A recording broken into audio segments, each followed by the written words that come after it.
Doesn't.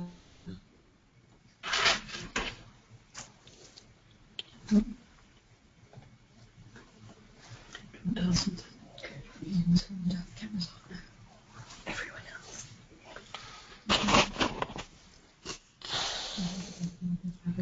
To start with? Yeah. Are you doing a regional? Yeah, say that. No, Joe's doing the regional. Oh, that's fine. Maybe say on my Yeah. The broadcast is now starting. All attendees are in listen-only mode. Hello and welcome to the British Chambers of Commerce webinar on the Middle East. My name's Sarah Hildersley and I'll be chairing the webinar today on behalf of the British Chambers of Commerce. This webinar series has been put together by the British Chambers to help companies that are aware of opportunities in high growth markets but may not be aware of what the latest developments are and how to access those opportunities. So we've put together a panel of experts on the Middle East today who will be briefing you about those developments. And we'll be hearing from Peter Cook, who's based in the British Chambers of Commerce in Qatar, Chris Hopkins from the Saudi British Joint Business Council, Joe Hepworth, who's CEO of the British Chamber for Business based in Dubai, and Martin Hall, who heads the Kuwait British Business Centre. So before we start, we've put you all on mute just so that we can hear all the speakers easily. If you have questions, please pop them into the question box. We'll be taking those towards the end. If we run out of time towards the end on questions, we will ask our speakers to let us have a response and we'll get those to you. So the webinar will be recorded today, so there's no need to take notes, and we'll be uploading it onto the British Chambers of Commerce YouTube channel very shortly. So first of all, I'd like to ask Joe Hepworth to give us the Middle East regional overview. Joe. Great, thank you, Sarah, and hello to everybody in the UK. The reason you've got four of us here rather than just one of us doing a regional overview is because the markets in the Middle East are very different and require an individual approach. There is a common language, religion and culture unifying the GCC markets, but everything is quite separate. I mean, some of the other common themes that you will see here, clearly the majority of trade here has been funded through energy exports, and despite recent drops in the oil price, there's a lot of surplus that can still be deployed. Because of that, or despite that, there's a drive throughout the region to diversify economies. Infrastructure is being built at a rapid pace, and there's a large drive through all of that to increase private sector employment opportunities for locals. I think that's particularly the case in Saudi, but it's certainly a pan-Gulf theme. Another common theme is very much that they're all very pro-British. British companies tend to do well here. British expertise is widely is held in high regard, and British companies can thrive here. They're very Anglophile nations. The other thing that you'll hear from all of us is that it's a face-to-face market.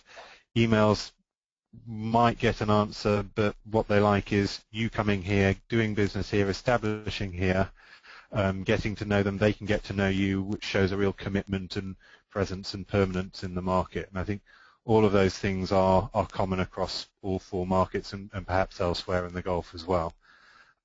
That's the start and the overview from me. I'm due to hand over to who's next. It's Peter in Qatar with Wallace there, so I'll leave you to him. Thank you, everyone. I hope everyone can hear me clearly. I've got about 4 or 5 minutes, I think, quickly to run through the next couple of slides, really just to tell you why you should be doing business in Qatar. I'm sure it applies to other markets you've heard, but I think it's particularly relevant here. Qatar is immensely wealthy. They have a huge appetite to spend, and I think it's important that, as other markets around the world are stagnating and are suffering from more austere economic times, it would be natural to look at where the economies are growing and where the appetite to engage is increasing. The figures on the slide you can see are quite clear. They set out a pretty impressive set of numbers. These are just really the headlines, but I think underlines the fact that it's not all about the World Cup. There's lots going on. The business is booming here, has been for a number of years, is likely to continue up to and beyond 2022. That, I think, is certainly the plan. The National Vision Qatar 2030 sets out the national investment program all the way up to 2030. And so it's clear that there is going to be a significant turnover of business over the next 15 years or so. I think the other part that this slide's trying to capture is please don't take everything you read in the press as the only truth. I think if you were to ask business people out in Qatar, that the negative press you've been getting is only a fraction of the picture. There are many businesses being very successful out here, many businesses who have set up, who have found the market to be profitable for them. And I think it gives a little bit of the balance to the picture that sometimes appears back in the UK press. If we could perhaps examine some of the sectors that are doing really well to really emphasize the point, it's not all about the World Cup. There's a number of particular sectors which leap out. Infrastructure is particularly strong. Yes, they're building stadiums and they're building fan zones and fan parks, but they're putting together a whole package of transport infrastructure, new airports, new ports. They're looking at a new metro system, a new national rail network. They're looking to develop in education and training. They're looking at healthcare, security, retail. And these are just, I think, really the headline ones. I think just about every sector there is quite a dynamic approach happening. And we would want to encourage people of all sectoral interests to look at the Qatar market, and that's something which I think the Chamber would be very pleased to do. So if it's a particular interest in a smaller niche area, please do contact us, and we try and give you some key stats, some key information which may help you determine whether this is a place you would like to come and do business. I think the general message is that whilst the headline sectors are doing so well, all the other sectors that are kind of under those are equally successful. There isn't a slide big enough to capture it all, but I wanted to try and give you the headlines here. I think in terms of how you approach a market and the kind of do's and don'ts part, there's a very simple kind of part to this, which kind of underlines some of the messages which I think Joe mentioned earlier on. Qataris are very interested in meeting the individual. It's much more a human kind of engagement than we would understand it in perhaps Western markets. We talk about it as face mail rather than email, but it's very much the nature of the way they like to work. You can see some of the other advice that we offer. There are challenges here. The bureaucracy is pretty awful, and that's why it's really good to have a Chamber on the ground to try and help you with that. There are some delays in getting your paperwork done, getting payments made. Everyone gets paid in the end, but we need to help you try and navigate your way through it so that you're not caught up in that, and there are ways in which we can advise and guide you for that kind of process. And time is a more difficult concept. Everything goes slightly slower here than you would expect or want, and that's something which we would encourage you to get used to adapt. When in Rome, do as the Romans do. And I think that would be an important part of the preparation for entering this market, is to get some of these cultural elements understood and clear in your mind so that none of this is a surprise and a shock later on. But I mean, it really just underlines, I think, the key points from me. Qatar is a fantastic place to be looking at. I'd be surprised that you aren't looking at it, to be honest, because there's plenty of opportunities here. I think that the range of interests, it's more than just a World Cup. There's lots more going on. And it is perfectly easy to do business here. There are challenges, there are issues, there are bear traps, but you need help to navigate those. And that's exactly why the Chamber's here to help. I'm going to pass on now, I think, to Chris Innes-Hopkins in Saudi Arabia, who will probably tell you a similar bulletin about how wonderful Saudi is. Over to you, Chris. Good. Thank you very much, Peter, and good afternoon, everyone. I'm sitting in snowy London, unlike my colleagues, but I was in Saudi Arabia last week, and I'm glad to say there's been a smooth succession following the death of King Abdullah, the accession of King Salman. and a whole raft of new appointments, many of which are quite promising, younger generation people coming up. I thought we'd start with the map because the thing to understand about Saudi is the sheer size of the country. It is not far off the landmass of Western Europe. You do have to decide where you're aiming for business. I mean, Riyadh, the capital, in the middle, Jeddah and Mecca on the Red Sea coast, and then we have Dammam, Al-Kabar on the Gulf Coast. These are the three main centres. And the economy is growing rapidly. Obviously, the oil price will have an impact, but it will increase the pressure on diversifying the economy, and that's where the opportunities are. The other point I want to get across is it's a very young population, and 60% of population age under 25. There is a youth unemployment issue, and as has been mentioned earlier, there is a very ambitious Saudiization program which provides good opportunities for UK providers of skills, education and skills to get Saudis into the right jobs. And moving on, the next slide please. The opportunities, as you would expect, are very wide around both physical and social infrastructure.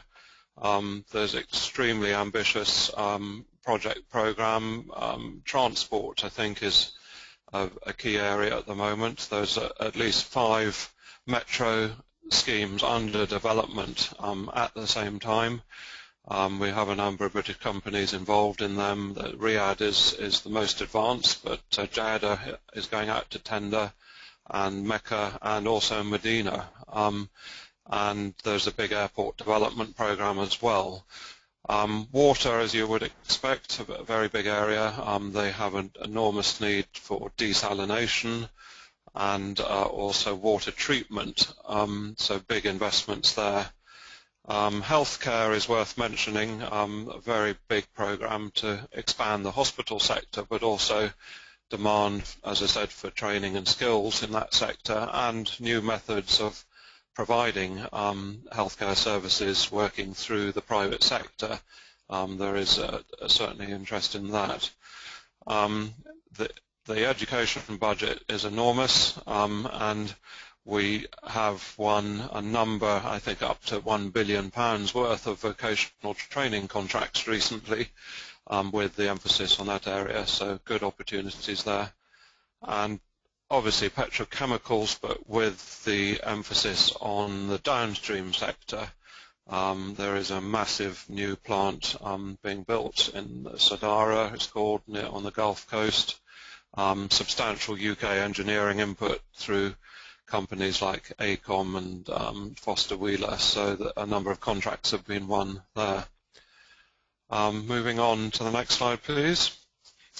I think the business culture has been dealt with, and I don't need to say too much more on this, but Saudi is, as I say, a very large market, and you do need to sort of target where you want to do business. Emails, as Joe said, you don't necessarily get a response, and you shouldn't rush into doing business. Saudis do like to get to know you first as a person, and that can involve 3 or 4 visits to the market before you actually do business. Patience and persistence, I think, is the name of the game. And one sensitive issue, I mean, I know a lot of companies do start from the UAE and Dubai, and that's entirely understandable, but if you are aiming for long-term business in Saudi Arabia, really there's no alternative to setting up locally and having a Saudi dedicated approach. It is the largest market, and they do like to see signs that you are taking it seriously.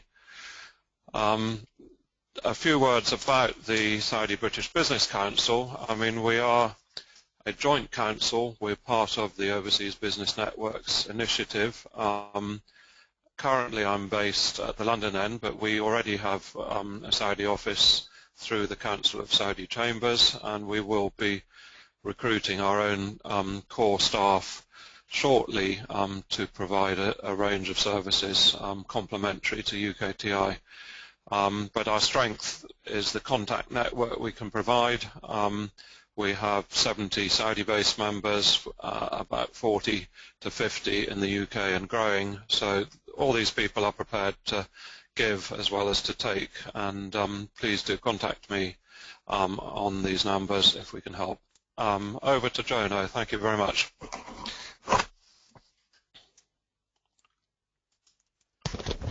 Thanks, Chris. Okay, on to the UAE now. I'm sitting in sunny Dubai, and I imagine that quite a few of you have either been to Dubai on your holidays or passed through on the way somewhere further east or further south. And if you've done that, you've seen, you've probably come through on an A380 and seen the big airport, and it is a market of superlatives. I think it's fair to say that in many regards it's ahead of the rest of the Middle East in terms of its infrastructure build, in terms of operating metros, hospitals, malls, that sort of thing. And Dubai especially is now switching, that the focus is not so much on building things, rather on operating them and doing it well. That being said, every day there is still another project that's announced across infrastructure, healthcare, education, retail, because they're not stopping at the moment. But there's really, I think one of the difficulties with the UAE is that you come here as a British tourist or businessman or woman, and you see all of this amazing, all these amazing assets effectively, and you might get fooled or lulled into a false sense of security that it's going to be like doing business in the UK, because it all seems so impressive and shiny and new. But it really isn't any different to anywhere else in the Middle East, and it can still be enormously bureaucratic and frustrating. Same things that Peter and Chris have said. Certain sectors do lead, aviation being one of them. Both Dubai and Abu Dhabi, with Emirates and Etihad respectively, have got national airlines.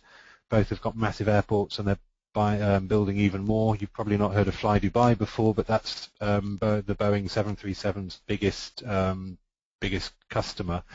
The reason for this slide is not to sort of brag about aviation, but rather just to sort of distill down from all the big picture stuff down to what it means for a British SME. Every time an A380 is brought in by Etihad or Emirates, and Emirates has got about 150 on order, there's 200 additional staff that Emirates will hire to fly and to support that plane.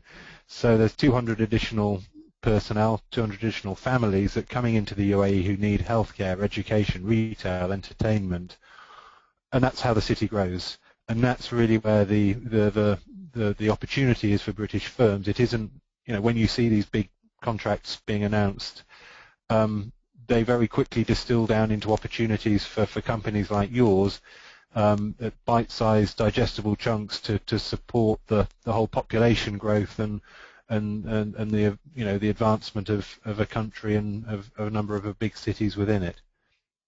Next slide, please. And that sort of in a way is borne out by what you can see here, in that Dubai in particular, less so in Abu Dhabi, which is much more sort of government and energy dependent or dominated anyway. 95% of companies in Dubai are SMEs, and SMEs make up just under 50% of GDP and employment. Dubai SME there that you can see, they're actually my landlord. I'm sitting in with Dubai SME here, and they're a government agency that has responsibility for improving and advancing the SME sector in the Emirate of Dubai. So it's taken seriously here, be it local Emirati SMEs or international UK SMEs, and there is effectively a sort of a legislative infrastructure to help with that. Next slide. So what we're doing at the BCB, like I mentioned, I'm sitting here in the Dubai government building, and with UKTI we've developed with Dubai government a very particular model to help British companies come into the UAE get you set up and underway here. So we have effectively an export incubator whereby you come in with us, you get a trade license here which gives you local credentials and the ability to tender for a lot of things. We hold your hand for 12 months. We take away some of the bruises and frustrations that are normally the case and a lot of the costs that are normally the case, getting you that fast-track trade license, working with Dubai government, getting you underway.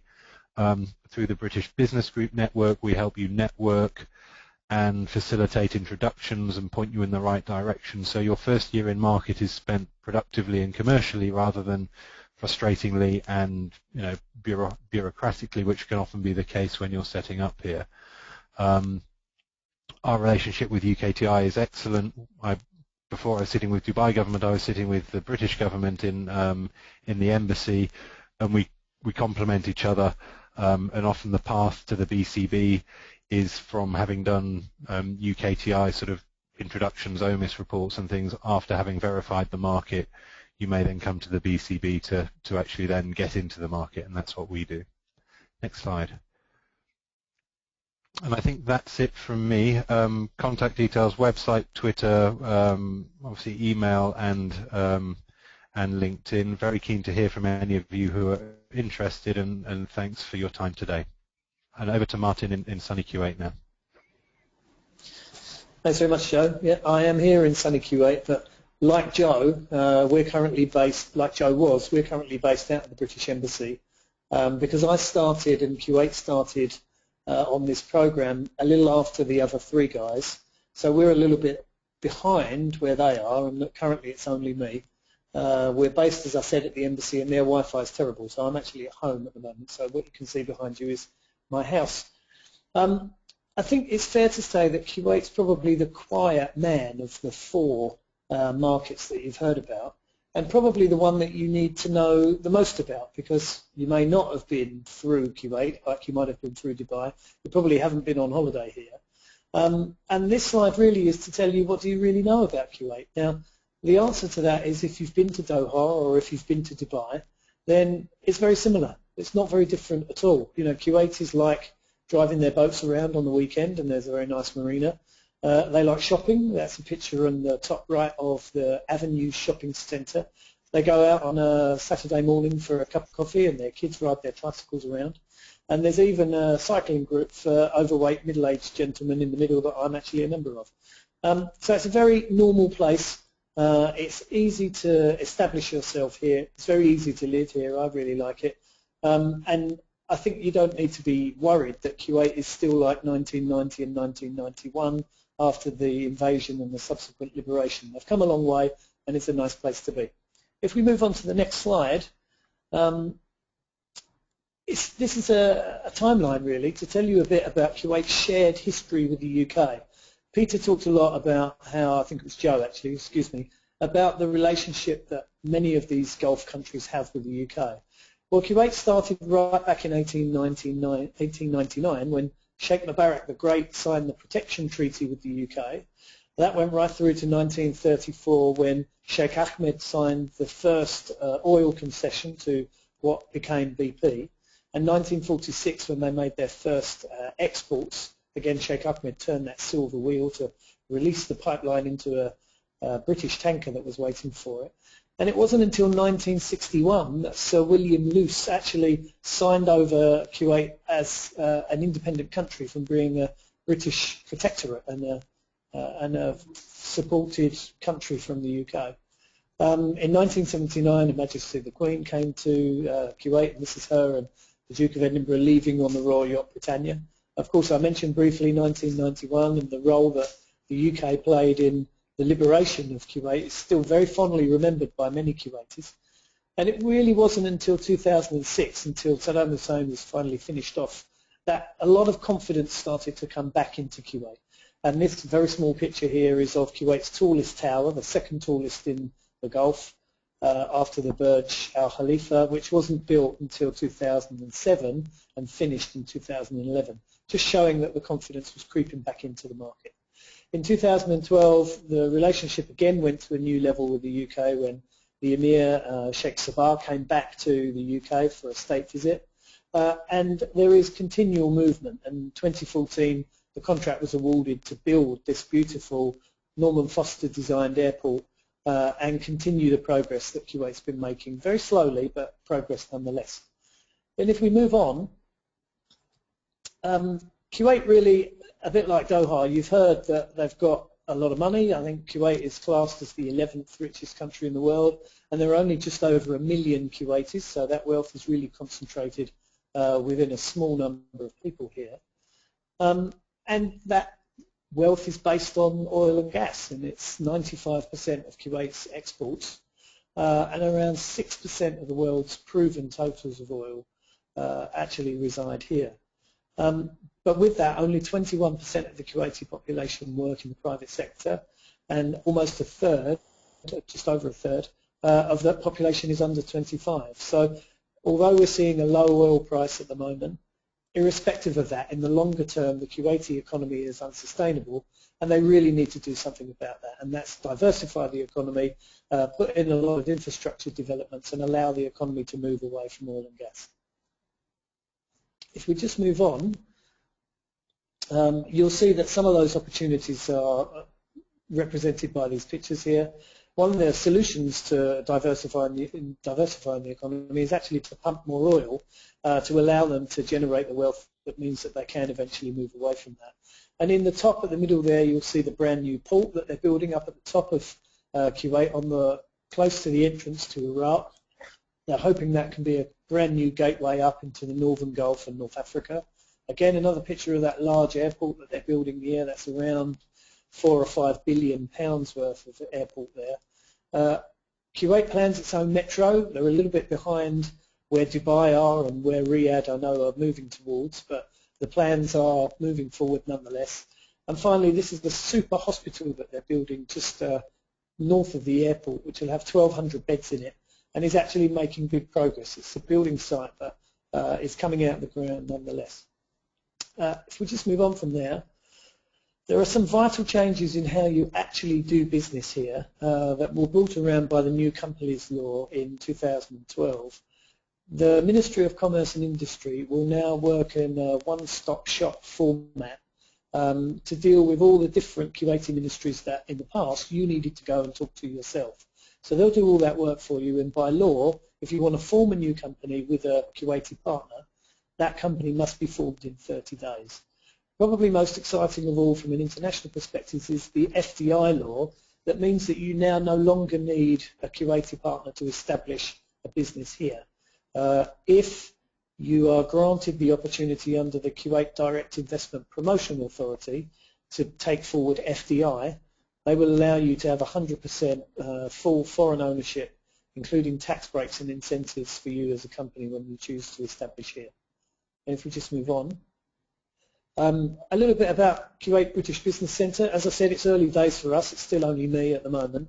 But we're developing a whole suite of opportunities and products and services that will be able to benefit you if you do choose to come here. One of those is actually establishing a business centre right in the heart of the British Embassy in Kuwait City. And that's where, I know Chris talked about maybe not having a Dubai address on your calling card. Well, if you fly in from Dubai, you can use our office to then go off and start to do business with the Kuwaitis. And you can use our address to put on your business cards. You can ship your brochures and your magazines there, and you can really call it a home from home.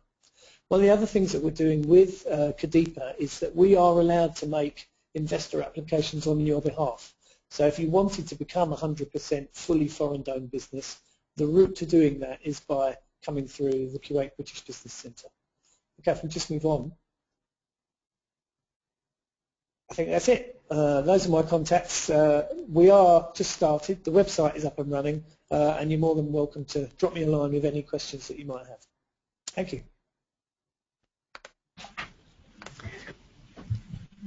That's great. Thank you very much, everybody. Some excellent presentations there. We're going to move on, and there's an opportunity now to ask some questions. We've had a few come through for the panelists, and so we'll kick off with one or two of those now. We've had a question, perhaps for all of you briefly, looking at online business, and how prevalent is doing marketing and online business in your markets? Perhaps Joe, do you want to kick off on that? Sure, happy to. I think it depends what it is you're selling. I think it's absolutely vital that you have a good website. Doesn't necessarily need to be in Arabic in this market. A good English website will suffice, because I think the average of 4 mobile phones per head in the UAE or something ridiculous like that. What I would say though about if it's B2C stuff, if it's retail and consumer stuff, shopping's a national pastime. People love going to shops. So they might see it on the website, but the chances are they'll still want to go and touch it and feel it and buy it from the store. So I think there is that sort of issue with for e-com here that you don't see as much sort of uptake of retail type e-com because of that issue. People just like to go shopping. Yeah, can I just add something from Saudi perspective? There is really prolific use of social media. I think Saudi Arabia is the most connected country in the world for Twitter. They have also 2.2 mobiles per head of population. So if you can build in a digital marketing strategy to your approach, then that's well worthwhile. Mm-hmm. Moving on perhaps to another question, guys. So a couple of people have asked about the security situation, whether that's had any impact on doing business in your part of the Middle East. It's something that often crops up from our companies. Perhaps Martin and Peter, do you want to touch on whether it's had any impact, i.e. the situation in Syria and Iraq at the moment? Yeah, I mean, Kuwait's probably the closest neighbour, well, it is a neighbour to Iraq, so probably the person that you would turn to first. And the answer is no. We've got British companies coming all the time. I speak very regularly to some of the guys from the British military mission that train up all of the Kuwaiti armed forces here, and they all tell me that they feel safer in Kuwait than they would do on the streets of London. So we don't see any of the problems here that people read about or potentially see on TV and make them worry. So it seems to be fine. I think Martin said it rather neatly. The impression that you get from talking to people is that you certainly feel a lot safer on the streets of Qatar, on the streets of the other Gulf states. I think if we were back in the UK, crime is very low. The incidence of other security issues, terrorism, etc., is pretty low. I think in the Gulf states. I think you would get that message from pretty much any businessman you spoke to. So I wouldn't want people to go away with the impression that the security was an issue that should hold them back.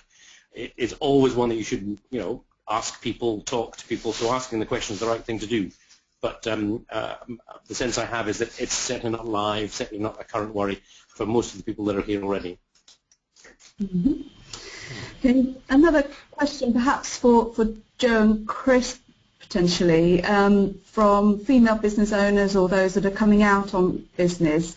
How straightforward is it for them to do business in your respective markets? Perhaps Chris, do you want to take that one?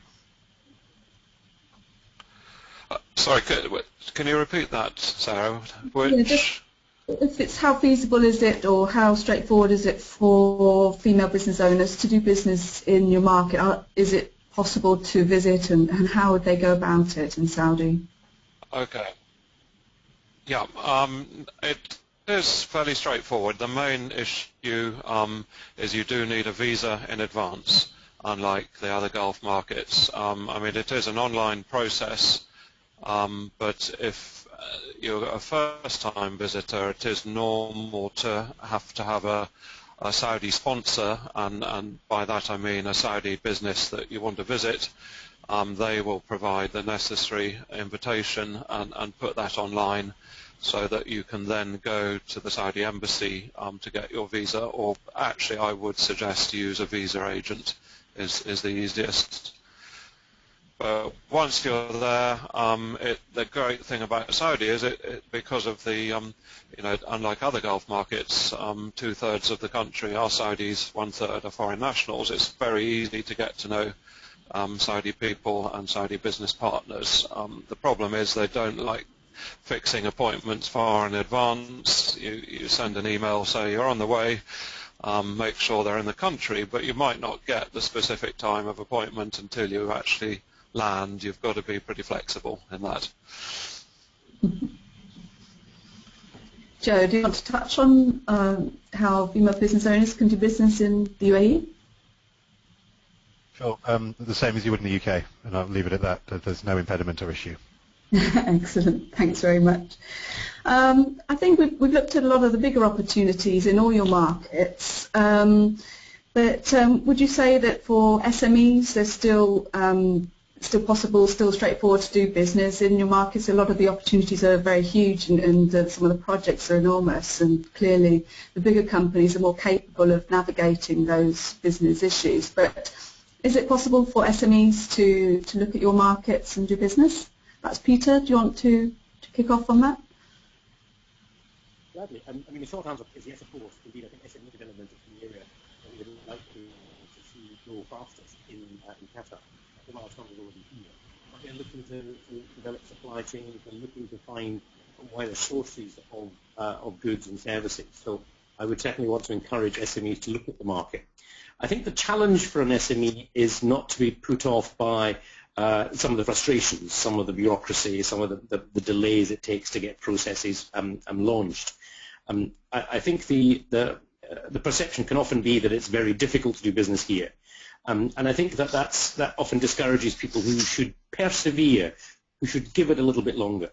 And that's exactly why I think the government has set up this initiative to try and help put more support networks and more expertise on the ground, like chambers of commerce, like business centres. Try and help the SME particularly prepare best for this, to try and address some of the cultural issues before you arrive, get to your manage expectations to a degree, so that people are ready to try and navigate their way through the system, such that they can get quickly to profit, quickly to the point where they're successful. So if anything, I think the fact that we're talking today, the fact that we're here is evidence that SMEs should come here. This is the support network that's trying to make it easier for you and trying to get you to success all the quicker. Great stuff. Joe, would you like to take that question? If you don't mind, Sarah, I'll just add to that. Absolutely.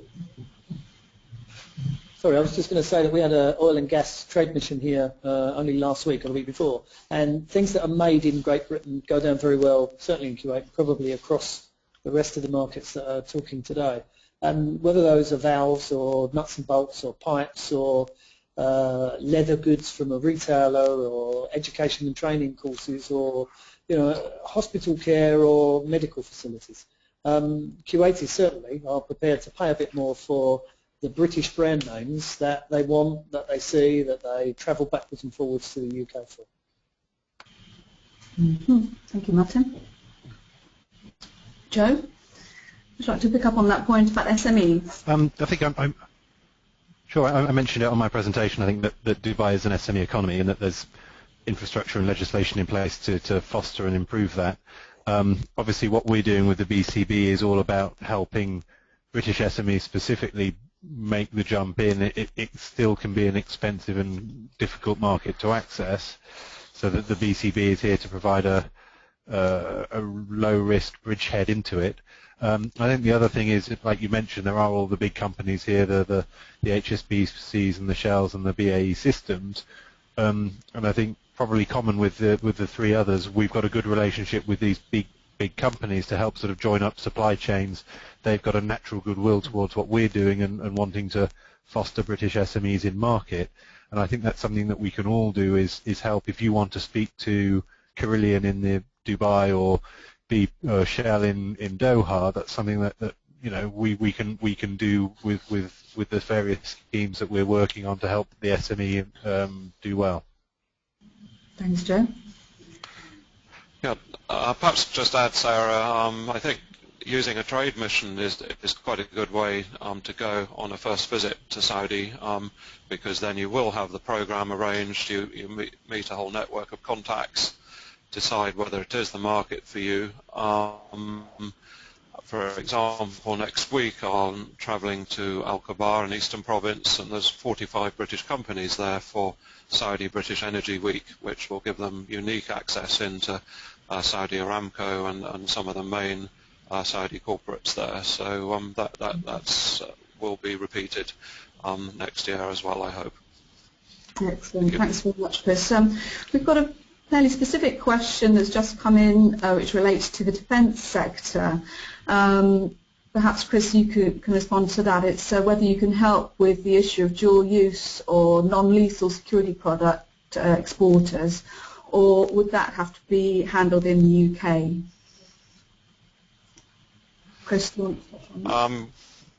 Yeah, we can advise on civil security, things like sort of access control for buildings, that sort of sector. But if it has a sort of military or defence application, we would advise you to contact UKTI or the DSO, Defence Sales Organisation, person in the embassy in Riyadh, and I can provide details of that person if anyone needs.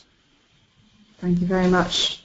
Well, I think that probably wraps it up for today, everyone. We've got a few more questions, but we'll ask our speakers to respond to those in writing, if we may, as there's some quite detailed answers that are required of those.